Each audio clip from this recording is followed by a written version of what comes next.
So, welcome. We have our final guest with us in the studio today. Yeah. We are with Omini Aho, who is a comedian, playwright, and, of course, many other things.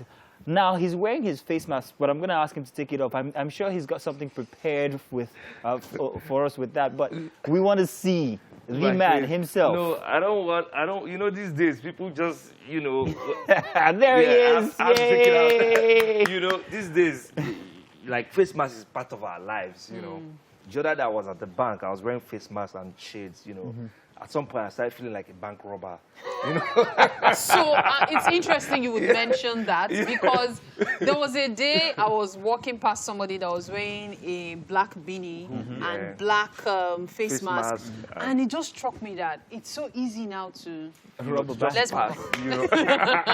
Listen, it's good to have you here in the Same studio here, with us. I hear that this is not your first time. You're welcome I've been back here. again. In fact, I think I've been here since, you know, they started TVC. Yeah, I guess you when it live- was Links. Was it Link 65? Link Or 65. 65? Yeah. Yeah, that's I don't nice. think. I suppose they're supposed on the famous salary. Yeah. All right, before Okay, we you go know into... what? Yeah, please go ahead. No, go ahead. No, you go ahead. No, you go ahead. I like this. You guys, it's gonna be like couple. Let's just check out. Let's check out a clip of one of his skits before we get into this conversation. Oh wow, that's Okay, nice. so the final line by the lady was just in I there. think that was the Gossip. punchline. Yeah. But tell us about this. What is this? Is this a series? Is something you just Yes, started it's a doing? mini series. It's like, you know, between 2 to 4 minutes. Okay. It was during the lockdown last year. You know, I was planning to do. I had my first special in 2019. Okay. So I was planning to do the next one November 2020. So February or March or so, the whole Corona That thing was blew March, up, yeah. and you know, so I had to cancel the show. I had written the script for my special. I had to cancel the show.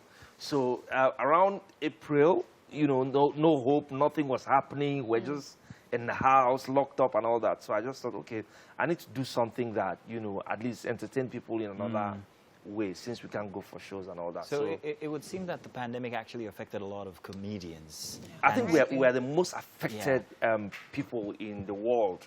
But it's also good to see that they've also taken to using social media as a tool to still push their comedy. Yes, but as a stand-up comedian, you want to see your audience. Yeah, okay. You want to entertain people. You want to hold the microphone and talk to people. So But there's you that- know, there's social distancing now. Yes. Yeah, and for now, there are gatherings of 50 and all being permitted and all. But is it that there has to be this crowd for an average comedian to feel himself? Yes, it has to be. Because as you know, okay, when you start as a comedian, the crowd doesn't really matter to you. You just want wanna make your name, There are two people. I remember when I started, I don't care how many people are there. If there are 3 people, I want to talk to them. But these days, I find like 3 people. Yeah. How do I talk to 50 people? Now, with the influence of people and the attention that you get, is there ever a time when comedians, yourself also, has ever gotten carried away with the jokes that you make?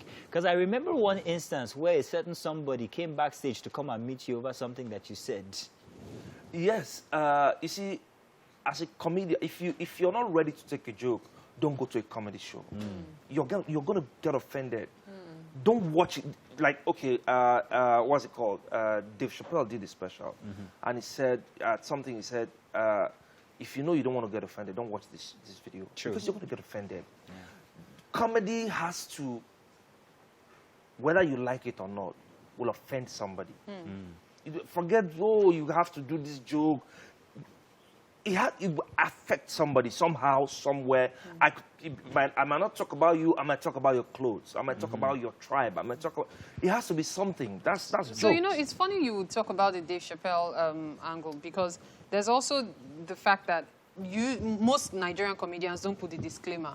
Like, if you know you get offended, don't do it. And then also, there's the problem of a thin line that people believe Nigerian comedians like to cross. Let me explain something to you, right? I see that a lot.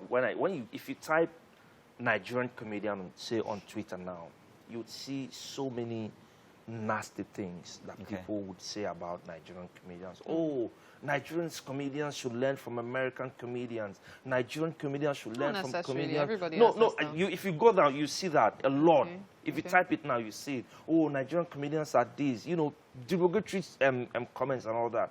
But I'll tell you what, Nigerian comedians are some of the nicest comedians you would find anywhere in the world. You want to talk about Brits? They have the nastiest comedians. Yes. I can imagine. Tell you what we're going to do, yeah? You know? We're going to continue this conversation. But however, let me warn you that we're not going to just let you go today. We're going to make you a part of our game. On Friday, we play very elaborate games. And as you can see, we've got balloons all over the place. It started early. And Did you see his yes, I boobs? couldn't. Oh boy. Listen, We'll show you later. Let's take a this break. And then when we come back, Ahu's going to be joining us for the games. We'll be right back.